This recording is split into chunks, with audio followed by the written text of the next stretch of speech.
Cricket ಬಗೆಗಿನ interesting ಸುದ್ದಿಗಳನ್ನು ಈ ವಿಡಿಯೋದಲ್ಲಿ ಹೇಳ್ತೇನೆ. ನಾನು ಶಾಂತ. ನೀವು ಸುದ್ದಿಯಾನದ ಸಬ್ಸ್ಕ್ರೈಬರ್ ಆಗೋದಕ್ಕೆ ಮರಿಬೇಡಿ. ಅಫ್ಘಾನಿಸ್ತಾನ ವಿರುದ್ಧದ 3ನೇ ಏಕದಿನ ಪಂದ್ಯ ಆರಂಭ ಆಗಿದ್ದು ಅಫ್ಘಾನ್ ತಂಡ ಟಾಸ್ ಗೆದ್ದು ಬ್ಯಾಟಿಂಗ್ನ ಚೂಸ್ ಮಾಡಿಕೊಂಡಿದೆ. ಈಗಾಗಲೇ ಸರಣಿಯನ್ನ 2-0 ಗೆದ್ದಿರುವಂತಹ ಭಾರತ 3ನೇ ಪಂದ್ಯವನ್ನು ಕೂಡ ಗೆದ್ದು ಸರಣಿಯಲ್ಲಿ ಕ್ಲೀನ್ ಸ್ವೀಪ್ ಸಾಧನೆ ಮಾಡುವಂತ ಟಾರ್ಗೆಟ್ನಲ್ಲಿದೆ. ಇನ್ನು ಕೊನೆಯ ಪಂದ್ಯದಲ್ಲಿ ಗೆಲುವು ದಾಖಲಿಸಿ ಗೌರವ ಉಳಿಸಿಕೊಳ್ಳೋಕೆ ಅಫ್ಘಾನ್ ಪಡೆ ಕೂಡ ಮುಂದಾಗಿದೆ. IPL ಸೀಸನ್ 2027ರ ಟ್ರೇಡ್ ಡೀಲ್ ಬಗ್ಗೆ ಚರ್ಚೆ ಜೋರಾಗ್ತಿದೆ. ಲಕ್ನೋ ಸೂಪರ್ ಜೈಂಟ್ಸ್ ತಂಡದ ನಾಯಕ ರಿಷಬ್ ಪಂತ್ ತಂಡವನ್ನು ತೊರೆದು ತಮ್ಮ ಮಾತೃ ಟೀಮ್ ಆಗಿರುವಂತಹ ಡೆಲ್ಲಿ ಕ್ಯಾಪಿಟಲ್ಸ್ಗೆ ವಾಪಸ್ಸಾಗುವಂತ ಸಾಧ್ಯತೆಗಳಿದೆ. 2025ರ ಮೆಗಾ ಹರಾಜಿನಲ್ಲಿ 27 ಕೋಟಿಗೆ LSG ತಂಡ ಸೇರಿದ್ದ ಪಂತ್ 2027ರ ಆವೃತ್ತಿಯಲ್ಲಿ 15 ಕೋಟಿ ರೂಪಾಯಿಗೆ ಡೆಲ್ಲಿಗೆ ಹೋಗ್ತಾರೆ ಎನ್ನಲಾಗ್ತಿದೆ. ಸುಮಾರು 12 ಕೋಟಿ ಕಮ್ಮಿ ಬೆಲೆಗೆ ಡೆಲ್ಲಿ ಸೇರುವಂತಹ ಸಾಧ್ಯತೆಗಳಿದೆ. ಡೆಲ್ಲಿ ಕ್ಯಾಪಿಟಲ್ಸ್ ತಂಡದ ಚೈನಾಮನ್ ಸ್ಪಿನ್ನರ್ ಕುಲ್ದೀಪ್ ಯಾದವ್ ಹೊಸ ತಂಡ ಸೇರೋಕೆ ರೆಡಿಯಾಗ್ತಿದ್ದಾರೆ. ಡೆಲ್ಲಿ ತಂಡದಿಂದ ಲಕ್ನೋ ಸೂಪರ್ ಜೈಂಟ್ಸ್ ತಂಡಕ್ಕೆ ಕುಲ್ದೀಪ್ ಯಾದವ್ ಹೋಗಲಿದ್ದಾರೆ ಅಂತ ರಿಪೋರ್ಟ್ ಆಗ್ತಿದೆ.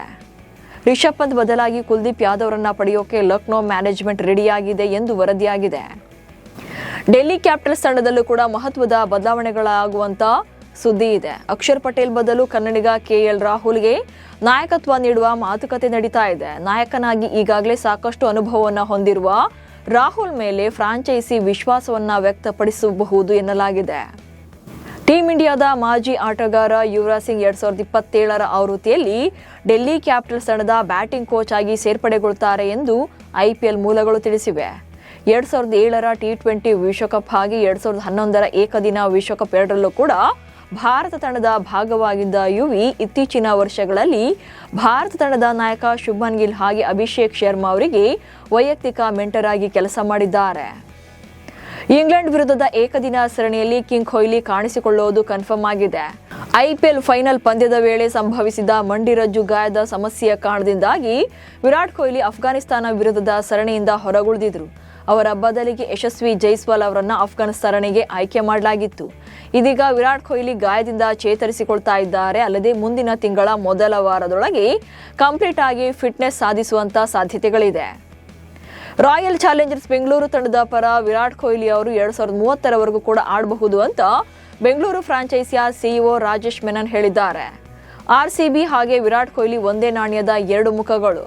ಅವರು RCBಯಿಂದ ದೂರವಾಗುವುದನ್ನು ನಾವು ಎಂದಿಗೂ ಕೂಡ ನೋಡಿಲ್ಲ. ಆದರೆ ಮುಂದಿನ 3-4 ವರ್ಷಗಳ ಕಾಲ ಅವರು ಖಂಡಿತವಾಗ್ಲೂ ಕೂಡ ಬೆಂಗಳೂರು ತಂಡದ ಪರ ಆಡುವ ವಿಶ್ವಾಸ ನನಗಿದೆ ಎಂದಿದ್ದಾರೆ.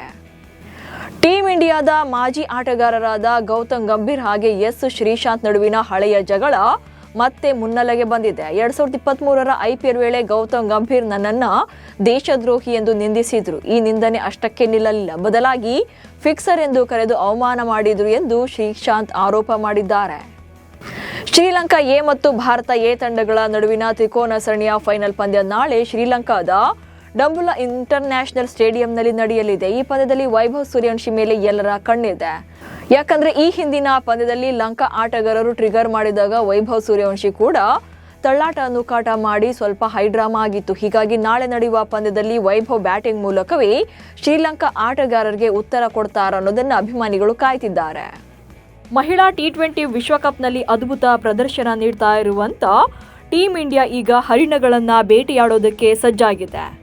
ನಾಳೆ ಸೌತ್ ಆಫ್ರಿಕಾ ವಿರುದ್ಧ ಭಾರತ ತನ್ನ 3ನೇ ಪಂದ್ಯ ಆಡಲಿದೆ.